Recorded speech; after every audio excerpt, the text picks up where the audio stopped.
माता पार्वती जी ने महेश्वर से प्रश्न किया कि हे देवादिदेव महादेव, आप इस विश्व के नियंता हो, समस्त धर्मों के अधिष्ठाता हो और समस्त गुप्त भेदों को जानने वाले हो। आप मुझ पर अनुग्रह करके कृपया ऐसा गुप्त भेद मुझे कहे जो समस्त व्रतों में श्रेष्ठ हो। उस व्रत का वर्णन करिए जो अल्प कर्म ही के द्वारा महान फलों का देने वाला हो। हे स्वामी, आप आदि मध्य और अंत से रहित हैं, आप धर्म की स्थापना करने वाले हैं। इसलिए मैंने आपसे यह प्रश्न किया है कि सो आप कृपा करके मेरी इस जिज्ञासा को शांत करें। भगवती पार्वती के इन वचनों को श्रवण करके मंद मंद मुस्कुराते हुए आशुतोष भगवान शंकर जी बोले कि हे प्रिय, तुमने आज मुझसे अति श्रेष्ठ प्रश्न किया है। हे देवी, तुम्हारी इस जिज्ञासा को शांत करने की इच्छा ही से मैं तुम्हें महान फल देने वाला अति गोपनीय व्रत कहता हूँ। यह व्रत वैसे तो पूर्णतः गुप्त रखने योग्य है, किंतु तुम्हारे इस प्रकार किए गए प्रश्नों को सुनकर ही वर्णन करना पड़ रहा है। यह गोपनीय व्रत उसी प्रकार व्रतों में श्रेष्ठ है जिस प्रकार तारागणों में चंद्रमा और ग्रहों में सूर्य, चारों वर्णों में ब्राह्मण और समस्त देवताओं में विष्णु है। इस प्रकार फलदायक व्रत का वर्णन वेद और स्मृतियों में है। यह अति पुरातन और श्रेष्ठ है। इसी व्रत के प्रताप से तुम मेरी अर्धांगिनी हुई हो। हे वरोहे, यह व्रत भाद्र मास के शुक्ल पक्ष की तृतीया अर्थात तीज का होता है। इस व्रत के करने से जीव के समस्त पापों का नाश हो जाता है। हे प्रिय, यह वही व्रत जिससे तुमने मेरा वरण करने की इच्छा से हिमालय पर्वत पर किया था। आज तुम्हारे प्रश्न करने पर मैं तुम्हें उस व्रत को सुना रहा हूँ। इतनी कथा को श्रवण करने के पश्चात सुनैनी माता पार्वती ने आशुतोष भगवान शंकर जी से कहा कि हे महेश्वर, आप कृपा करके इस व्रत का समस्त वृत्तांत मुझे सुनावे। साथ ही यह भी बताएगी कि इस व्रत को मैंने क्यों किया था। उस पूर्व व्रत के वृत्तांत को श्रवण करने की मेरी बलवती इच्छा है। भगवान शंकर जी बोले कि हे सुनैने, आर्यव्रत में समस्त पर्वतों का स्वामी हिमाचल नामक श्रेष्ठ पर्वत है। उस पर्वतराज की शोभा अवर्णनीय है।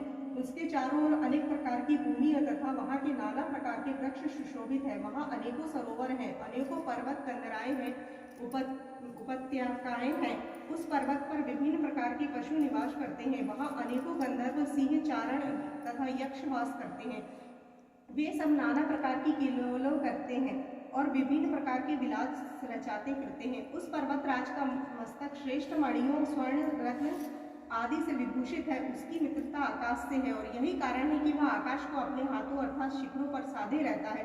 हिम से पूर्ति करने वाली परम गंगा जी की धारा अपनी कलकल ध्वनि करती हुई उसकी उपत्यका में बहती है। हे वरोहे, उसी श्रेष्ठ पर्वत पर तुमने 12 वर्ष तक नीचे की ओर मुख करके तपस्या की थी। उस समय तुमने समस्त भोजन त्याग दिए, केवल धूम्रपान ही किया था। उसी पर्वत शिखर के ऊपर तुमने 64 वर्ष तक केवल सूखे पत्तों को खाकर तपस्या की थी। तुमने कठिन से कठिन तप किया। माघ के शीत मास में तुमने ठंडे जल में बैठकर तप किया था। वैशाख की तपती हुई गर्मी में तुम आग के सामने बैठकर तप करती रही थी। श्रावण के परम पुनीत मास में तुम आहार को त्याग कर बाहर जल में बैठी रहती थी। हे देवी, तुम्हारी इस कठिन तपस्या को देखकर तुम्हारे पिता पर्वतराज हिमालय को चिंता हुई कि वे मन में दुखी हो गए। मन ही मन उन्होंने तुम्हारे विवाह की चिंता की। इसी समय देवता नारद जी वहां आ निकले।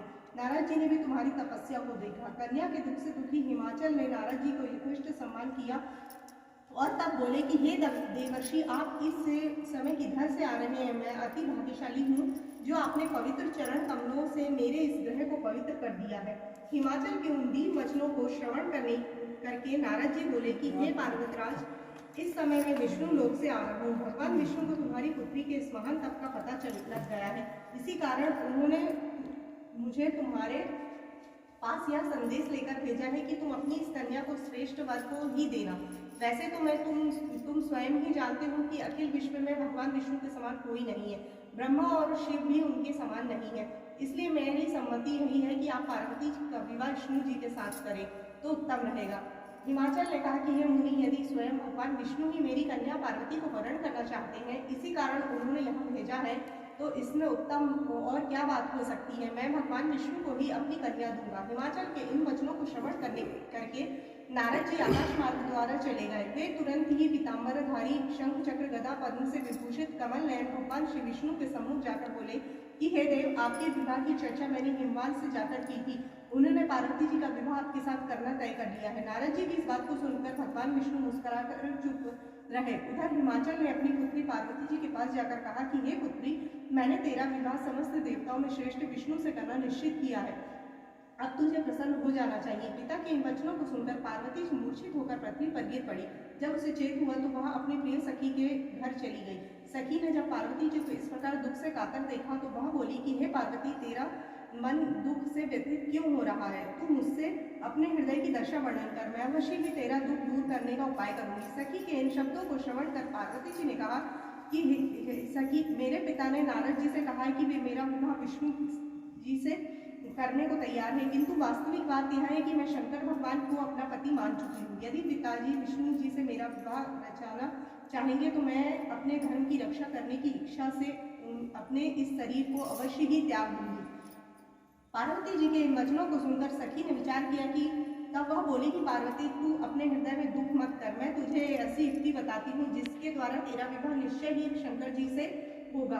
तू मेरे साथ अपना घर त्याग कर वन को चल, मैं तुझे ऐसे गहन वन में ले चलूंगी जहाँ तेरे पिता तुझे ना पा सकेंगे।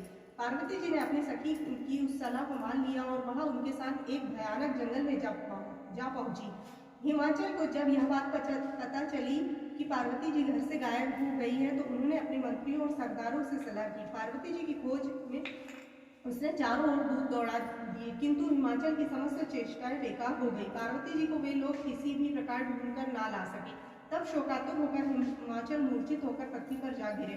हिमाचल के साथियों ने किसी प्रकार उनको धीरज बंधाया तथा हिमाचल स्वयं पार्वती जी की खोज में निकल पड़े। वे वन भटकने लगे, उनको तन बदन की सुख तक नहीं रही। वे पार्वती जी की खोज करते हुए वनों में घूमने लगे। पार्वती जी घर से निकलकर अपनी सखी के साथ एक बहुत बड़ी नदी के तट पर पहुंची। इसी नदी के तट पर आगे जाकर उन्होंने एक विशाल वन देखा। यह वन अति घना और भयानक था। नाना प्रकार के हिंसक पशु उस वन में वास करते थे। इसी वन में एक गुफा थी। पार्वती जी ने अपनी सखी के साथ इस गुफा में रहना प्रारंभ किया। पार्वती जी ने अन्न को त्याग दिया। वहां उन्होंने भगवान शंकर की एक रेत की प्रतिमा बनाई और उस प्रतिमा की वह आराधना करने लगी। इसी समय भादो मास की हस्त नक्षत्र युक्त तृतीया आ गई।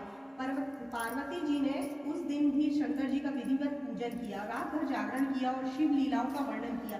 पार्वती जी के उस महान तप को देखकर भगवान शंकर जी का सिंहासन हिल गया और उसी क्षण वे पार्वती जी के सम्मुख जाकर उपस्थित हो गए और बोले कि हे वरानने, मैं तुमसे अति प्रसन्न हूँ, वर मांगो। भगवान सदाशिव को अपने सन्मुख उपस्थित देखकर पार्वती जी का हृदय कमल सा खिल गया और मनचाहा वर मांगने की बात सुनकर पार्वती जी ने कहा कि हे महेश्वर, यदि आप मुझ पर प्रसन्न हैं और वर देना चाहते हैं तो कृपा कर मुझे अपनी पत्नी के रूप में स्वीकार कीजिए। मन चाहे वर को देकर शंकर जी अपने निवास स्थान पर लौट गए। उसके बाद ही हिमाचल पार्वती जी को ढूंढते हुए उसी वन में जा पहुंचे जहाँ पार्वती जी अपनी सखी के साथ रह रही थी। उन्होंने दूर से ही दो कन्या देखी। पास आने पर उन्होंने अपनी प्रिय पार्वती को पहचान लिया। पार्वती जी को देखकर वे उनके पास पहुंचे और उन्हें हृदय से लगाकर विलाप करने लगे। उन्होंने कहा कि हे पुत्री, तुम इस महाभयानक वन में इन हिंसक पशुओं के मध्य क्यों निवास कर रही हो? चलो अब घर चलो। पिता के वचनों को सुनकर पार्वती जी ने कहा कि हे पिता, आज जब आपने मुझसे घर चले आने का कारण ही पूछा है तो मैं अपने आपको स्पष्ट बताए देती हूँ कि मैंने तन मन से भगवान शंकर को अपना पति मान रखा है, किंतु जब आपने मेरा विवाह विष्णु जी से करना तय कर लिया है तो मैं अपने धन की रक्षा के लिए इस वन में चली आई थी। पार्वती जी की बात सुनकर हिमाचल बोले कि हे पुत्री, यदि तुमने भगवान सदाशिव को अपना पति स्वीकार कर लिया है तो इसमें मुझे तनिक भी आपत्ति नहीं है।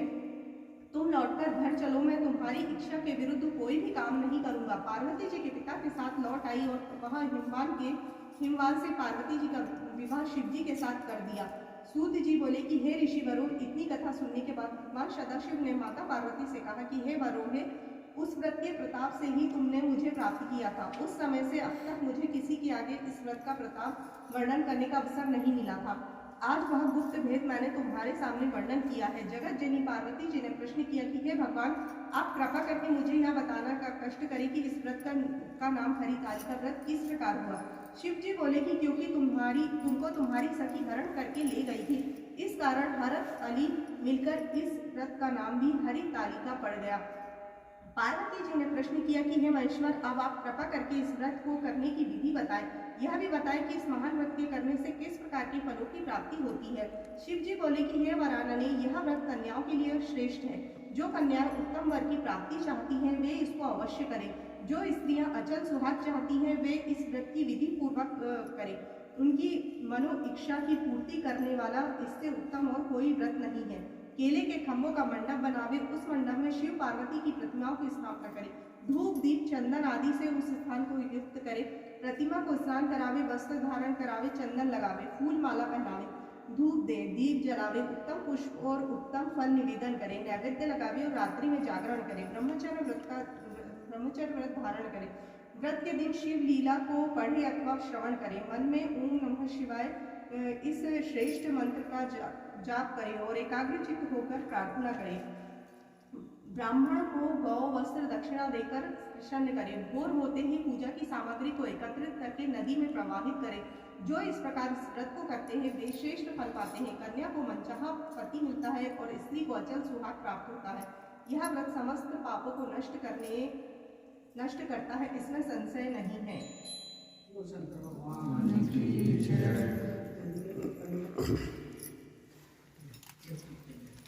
बुराई